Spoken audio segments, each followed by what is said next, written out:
The rise of empires in the early centuries, a vast desert stretched across the Middle East, where tribes fought over scarce resources. Among these nomads was the leader, Ashur, a visionary who believed that unity could bring prosperity. Ashur's clan, the Ardashirs, were known for their military prowess, and through a series of strategic marriages and alliances, they began consolidating power. The turning point came when Ashur's forces faced the mighty Assyrian Empire in battle. Though outnumbered, his disciplined warriors, armed with superior tactics, secured a decisive victory near the Tigris River. This victory was more than just territorial gain. It sowed the seeds of a kingdom destined for greatness. With the victory over Assyria, Ashur proclaimed the foundation of the Ardashirian Kingdom. It was a kingdom built not only on military might but also on commerce and diplomacy. Ashur knew that to survive in a world dominated by empires like Babylon and Egypt, he needed more than a strong army. He established trade routes that linked his new kingdom to the farthest reaches of the known world. Goods from India, Africa, and the Mediterranean flowed into the capital city of Eridu, turning it into a bustling hub of culture and wealth. Architects and scholars from across the lands were invited to build grand structures and advance knowledge in mathematics, medicine, and astronomy. As decades passed, the Ardashirian Kingdom flourished, and Ashur's descendants continued his legacy of conquest and diplomacy. By the time King Iskander the Bold ascended the throne, the kingdom had grown into an empire that stretched from the Persian Gulf to the Mediterranean Sea. However, with expansion came new challenges. The empire faced growing resistance from rival powers like the Persian Achaemenids to the east and the Greek city-states to the west. Iskander, known for his ambition and ruthlessness, decided to launch a series of campaigns that would either cement his empire's dominance or bring it to ruin. The Ardashirian armies marched into the lands of Persia, where they met the forces of King Darius in a series of bloody battles. The climactic clash occurred at the Battle of Susa, where Iskander's forces, though battle-hardened, were nearly overwhelmed by the sheer size of the Persian army. In a desperate gamble, Iskander personally led a cavalry charge through the Persian ranks, targeting Darius himself. The daring assault caught the Persians off guard, and in the chaos, Darius was slain, leading to a collapse of his army's morale. With the Persian king dead, Iskander claimed victory, and the Persian Empire fell under Ardashirian control.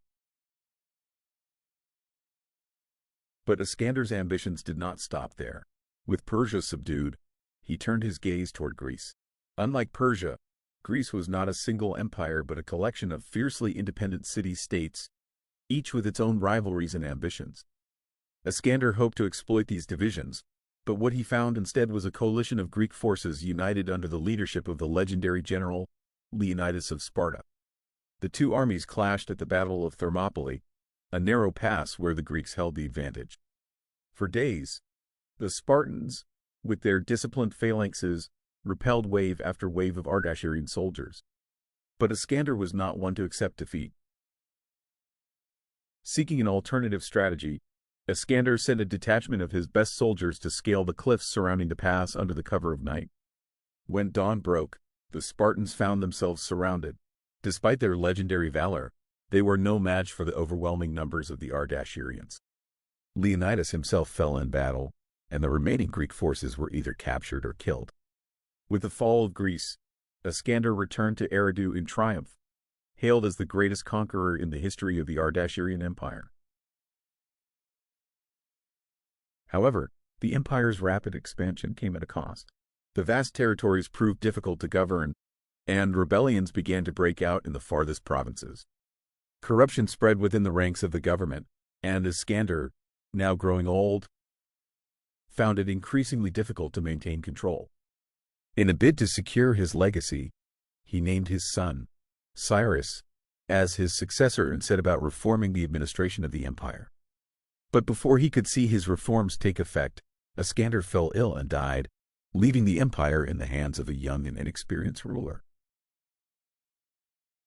Cyrus, though young, was determined to preserve the empire his father had built. He immediately set about quelling the rebellions, leading his armies into the rebellious provinces of Egypt and Anatolia.